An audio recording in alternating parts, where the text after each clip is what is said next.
నమస్తే అండి, రేవతి వంటలకు స్వాగతం. ఈరోజు మనం సేమియా పాయసం ఎలా తయారు చేసుకోవాలో చూద్దామండి. కావాల్సిన ఐటమ్స్ చూసుకుందామండి. సేమియా, నానబెట్టిన సగ్గుబియ్యం, నెయ్యి, డ్రై ఫ్రూట్స్, యాలకుల పౌడరు, పాలు, పంచదార. ముందుగా మనం స్టవ్ వెలిగించుకుని ప్యాన్ పెట్టుకుని 2 స్పూన్లు నెయ్యి వేసుకుందామండి. ఇందులో మనం డ్రై ఫ్రూట్స్ వేపుకుందామండి.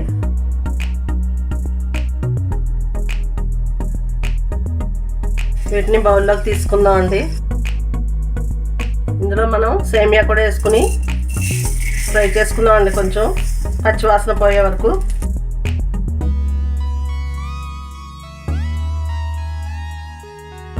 మనకి 1 గ్లాసు సేమియాకి 6 గ్లాసుల వరకు పాలు పడతాయండి. పాలు ముందుగా మనం కాచి పెట్టుకున్నాం. కాచిన పాలతో మనం సేమియా ఉడకబెట్టుకుందామండి. కొంచెం పాలు ముందు ఇందులో వేసుకుని ముందుగా మనం నానబెట్టుకున్న సగ్గుబియ్యం వేసుకుందామండి. సగ్గుబియ్యం మనకి ఇలా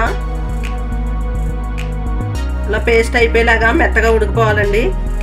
ఉడికిపోయిన తర్వాత ఇప్పుడు మనం సేమియా కూడా ఇందులో వేసుకుని ఉడకబెట్టుకుందామండి. మనం నేతిలో ఫ్రై చేసుకున్న సేమియా ఇప్పుడు ఇందులో వేసుకుందామండి. సేమియా ఇందులో వేసుకున్న తర్వాత గరిటెతో కలుపుకోవాలండి, లేకపోతే గట్టిగా అట్లాగా అంటుకుపోద్దండి.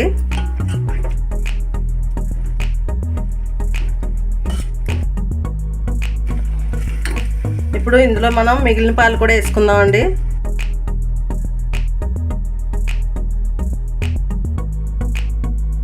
అడుగుని అంటుకోకుండా మనం శుభ్రంగా గరిటె పెట్టుకుని కలుపుకోవాలండి.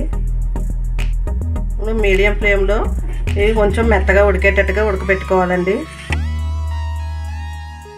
మనకి సేమియా కూడా శుభ్రంగా ఉడికిపోయిందండి. ఇందులో మనం డ్రై ఫ్రూట్స్ వేసుకుందామండి. యాలకుల పౌడర్ కూడా వేసుకుందామండి.